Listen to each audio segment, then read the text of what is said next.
It's time for some hoops at FedEx Forum, home of the Grizzlies, and we're bringing it to you live on 2K Sports. Welcome to 2K Sports, bringing you the NBA. This is Kevin Harlan. With me tonight, Greg Anthony and Richard Jefferson. And joining us courtside, reporter David Aldridge. And it's Williams with the jam. That is ferocious. You said it. That was ferocious. Morant with the bucket. Well, Greg, this matchup features two teams that want to slow things down and run their offense in the half court. Yeah, both sides are methodical. They want to get into their sets and create quality looks and also have floor balance. I'd be surprised if we see a ton of fast break opportunities tonight. Just 3 to shoot. Drops in the...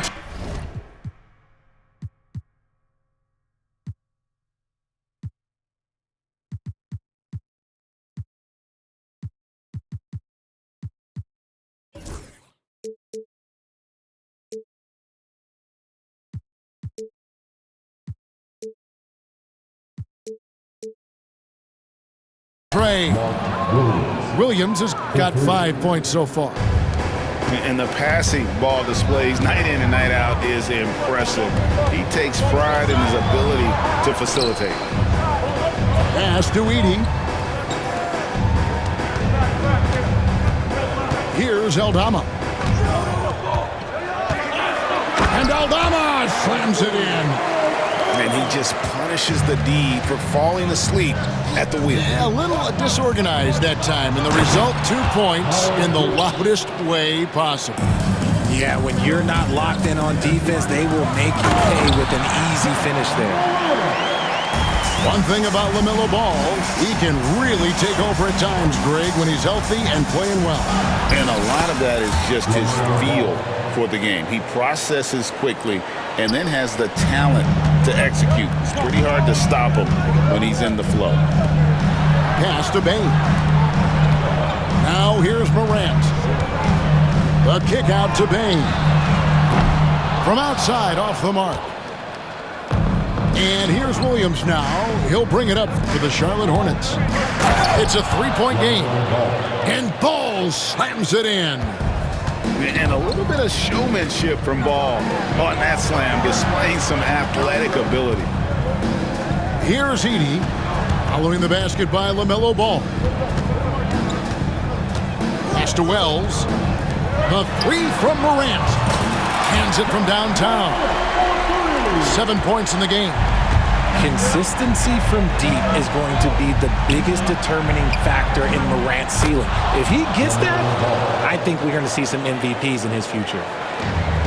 And once he got to the 10, I think he was surprised to find himself that wide open. Easy possessions like that literally are just a gift. You just dream of them. He'll gladly take those. Getting the latest now from our sideline reporter, David Aldridge. David, it's all yours. Take it away. Kevin, thanks. Ja Morant was the first NBA guard in a quarter century to lead the league in points in the paint. He says, I can't just rely on dunking every single play, so I need different types of finishes to get my shot off, whether it's high off the glass, the reverse, or hanging in the air forever. And Kevin just says it so casually. Back to you. I know it, but look, David, he doesn't do it casually, right? He is a one-man circus. And you look at the Grizzlies' defense the last few years, RJ extremely disruptive. Yeah, they've been top of the league in steals and blocks. That's just a part of the DNA in Memphis. It can be exhausting playing against guys like this. Here's Ball, following the basket by Ja Morant. And that one is good. Ball's got 8 points. And he's really a smart offensive player. You have to respect Ball's strong sense for when to take that jumper. And it's Taylor Jenkins calling timeout here. This will give him a chance to discuss some potential alterations.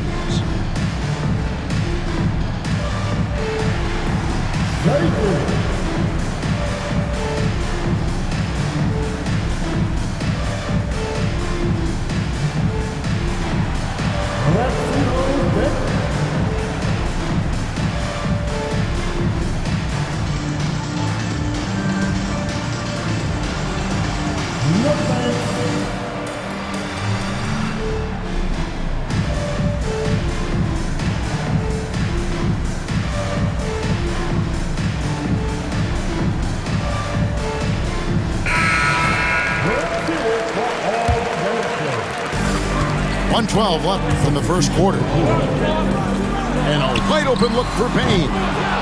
And the 3 off target. And I thought that was going to drop. It looked good from here. Outside, Green.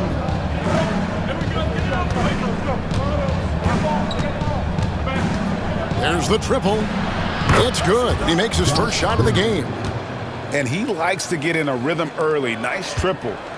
A chance at a 2-for-1 if they want it. If I'm them, I try it. Jackson in the corner.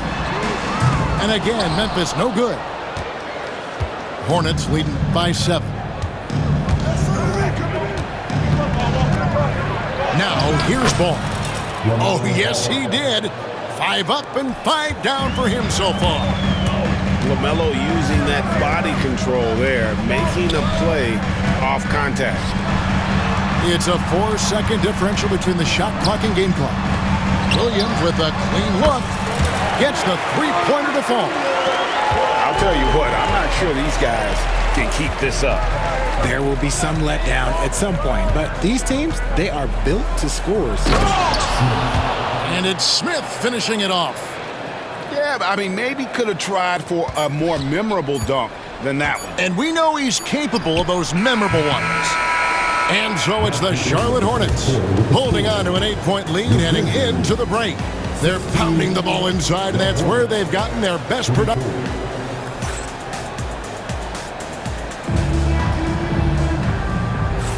And hope you've enjoyed the broadcast so far. Halfway through the first half in this one. And let's get your take, guys, on the scoring breakdown for the Hornets. Oh, boy, they've been driving deep into that defense early on, and it's paid off. Great penetration from the perimeter so far. Pass to Williams.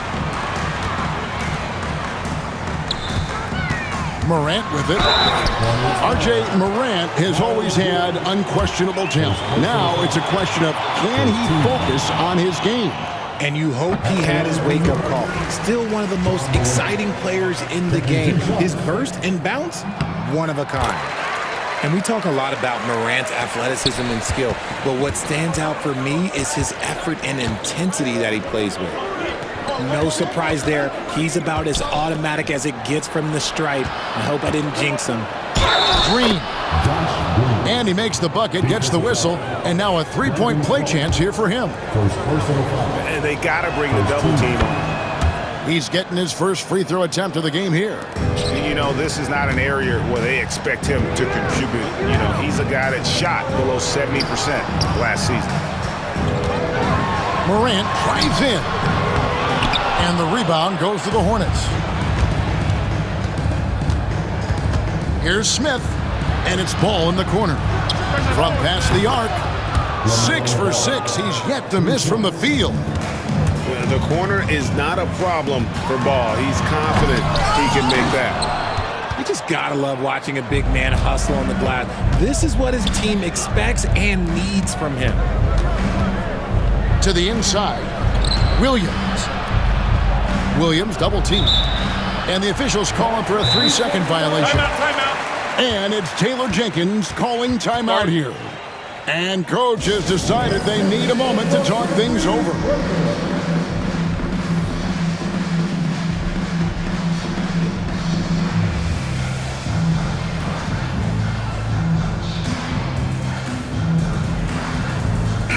Grizzlies making a switch here.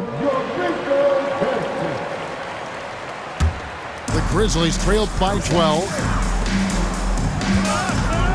Back to Morant. The kick out to Bane. Good, and a nice assist from Morant. Bane's got his first bucket of the game, and he's on the board for 3. Bridges outside. Charlotte moving the ball around. And there's the call on Mark Williams. That is his first foul of the game. You know, a trend that's been unmistakable, Greg, over the last few decades has been the number of positionless players. Yeah, and I think that's a great thing, right? So many players now with diversity in their skill set, and there's no need to commit a player to a certain role just based on their size. Oh, inflicting some punishment with the two-hand flush. They're going for the throat. Great positioning on the putback. Williams has got the lead up to 13 now for Charlotte. Oh, great timing. He is one tough customer on that offensive glass. It's like he has a sixth sense of where that rebound is going. You can't lose a shooter like him on the court. The ball will find its way to him, and he will drill a three each time. Bridges, no one around him. And he can't answer back. The three-pointer offline. You know, Greg, one thing you notice, we were just talking about this with the Hornets in recent years, a lot of changing lineups. And you expect that with the team, with where they're at. They're looking for any advantage game to game and trying to build that identity as a franchise. Over in the corner, Green bangs home the trifecta. Green's got 11 points. When he gets a quality look like this at the perimeter, he can almost be automatic. Here's Bane, plenty of space. And it's good off the back rim and in. That's a guy you want taking shots, a quality offensive player. Bridges misses. The Grizzlies trailed by 9. There's 1:38 left in the first half of basketball. Pass to Kennard. A three. That's basket number 2 with his third shot off to a fast 2 for 3. Ooh, can't ask for a cleaner look than that, and he'll make you pay. And while we've got a moment, let's send it over to our terrific reporter, David Aldridge. David? Kevin, the new leadership in Charlotte has made it clear that it's not going in for quick fixes. The goal is sustained success, building with youth and development. Call it roster flexibility or a blank slate. But with some promising young players and more health, there's nowhere to go but up. Kevin? Health is huge. That's the hope. Hey, David, thank you. Ball with the bucket. And we've come to expect big things from LaMelo offensively. He loves to attack you on that end. Bridges with the steal. Here's Green. That falls. Nice feed that time from Ball. And now it's a 10-point Hornets lead. Down low. Here's Edey. That's in, and he's now 3 for 3 and looking sharp. And they've repeatedly probed inside in the first half, guys, and it's paid off. And I've been impressed with the unselfishness, but also getting guys the ball where they can do something with it. His court vision has been on display in this one. He's doing a tremendous job just orchestrating the offense beautifully. A kick out to Bane. Kennard's shot is off. And here's Bridges. He'll bring it up for Charlotte. 13 points was their biggest lead in the game. Here's Ball. Cross contact on the shot, and now a three-point play chance as he'll head to the line. When you allow good scorers to get uncontested shots at the rim, no wonder you're losing. That's a great possession. Put your best players in a position to succeed. Here's Bane. Played in with a nice touch off the glass. Bane's got 7 points here in this quarter. That's just smart basketball right there, finding a way to get a high percentage shot on offense. LaMelo Ball getting it done for Charlotte. He was a true standout at the offensive end, both with his scoring and his passing. And we've got more on 2K Sports coming your way after this break. Well, we've got a second half of basketball for you. We think it's going to be pretty good. A big comeback, though, is needed for this game to be competitive, and it probably has to happen quickly. Greg, with how explosive Ja Morant is, he has certainly taken his fair share of awkward falls. And that's what worries you with guys like that. He's already had a number of injuries in his young career, but we all just want to see him at full health. Hornets leading by 9. From deep, Moore. It's good from long range. Moore's got himself on the board with 3 there. When he has that much space, he's a pretty good bet to nail the 3. Here's Aldama. No good with the triple. Moore left side. Here's Nurkic. And contact on the shot, so he'll be shooting free throws here. That one's on Morant. RJ, no matter what the situation, Nurkic is a monster on the glass, isn't he? He had 31 rebounds in 2024. You never see that anymore. After earning the #2 seed in the 2023 playoffs, Richard, last season was a lost year because of all those injuries and other things in Memphis. Morant only played 9 games last year. Desmond Bane missed half the year. Marcus Smart out. The Grizzlies still have a lot of young talent and a very bright future. And Salon gets it to go. He'll be asking for some lottery numbers later if he keeps knocking down shots like that. I love the spirit he's shown tonight, particularly on the offensive end. He's going to keep putting up shots regardless of the score. That's the kind of player he is. Curry, wide open. The three-pointer is right on target. Curry's got the lead up to 14 now for the Hornets. Here's Morant. And foul on the shot, so he'll get a chance at the line. Tough move by Morant, taking the shot and absorbing the foul.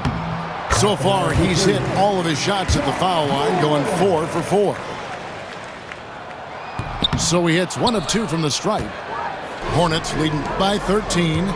Here's Simpson. No good on the triple. Outside, Bane. And another miss by Memphis. Inside, here's Salon. This guy is a high flyer. I mean, especially for a power forward, and he needs to be as an undersized player.